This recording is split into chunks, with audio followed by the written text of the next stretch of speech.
এই মুহূর্তে কক্সবাজারের উখিয়ায় কুতুপালন ক্যাম্পে আছেন রিপোর্টার সুজাউদ্দিন রুবেল। সরাসরি যাচ্ছি তার কাছে।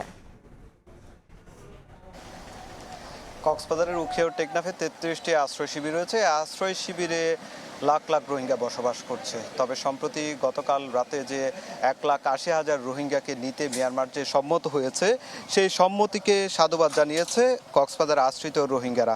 তারা যে বিষয়টি বলছে, দীর্ঘ সময় পরও হলো যে মিয়ানমারের যে জান্তা সরকার, তারা রোহিঙ্গাদের যে ফিরিয়ে নিতে সম্মত হয়েছে, এটিকে তারা খুব ভালোভাবে দেখছেন এবং তারা বলছেন যে তারা স্বদেশে ফিরে যেতে রাজি। যেহেতু ক্যাম্পে তারা 7.5 বছরের বেশি সময় হয়ে গেছে এবং তারা ক্যাম্প জীবনে অনেক কষ্ট পাচ্ছে। এখন এই মুহূর্তে যে সিদ্ধান্ত 1,80,000কে শনাক্তের পর্যায়ে নিয়ে যাওয়ার বিষয়টিকে তারা বলছে তারা স্বদেশে ফিরবে এবং স্বদেশে ফিরে গিয়ে তারা শুধু একটি জিনিসই চাচ্ছে, তারা সেটা হচ্ছে যাতে তারা রাখাইনে ফিরে গিয়ে নিরাপত্তা এবং তাদের যাতে নিজ ভিটে বাটিতে রাখা হয়, সেই দাবিটি করেছে। আমরা অনেক রোহিঙ্গার সঙ্গে কথা বলেছি, এখানে ক্যাম্পে বিভিন্ন জায়গায় গিয়েছি। তবে সবার মধ্যে যে মিয়ানমার যে সম্মত হয়েছে সেটিকে তারা খুব ভালোভাবে দেখছে।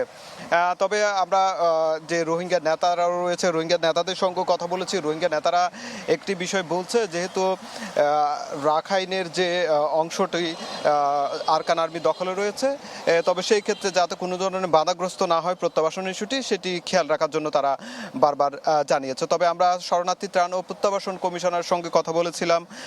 তিনি যে বিষয়টি বলছে, যে প্রত্যাবাসনের জন্য বাংলাদেশ সবসময় প্রস্তুত।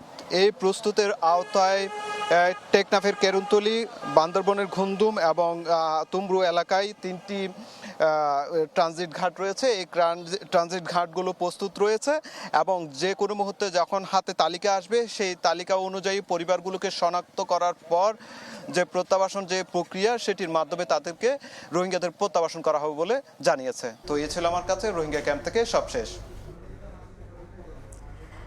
সরাসরি ছিলাম কক্সবাজারের উখিয়ায় কুতুপালন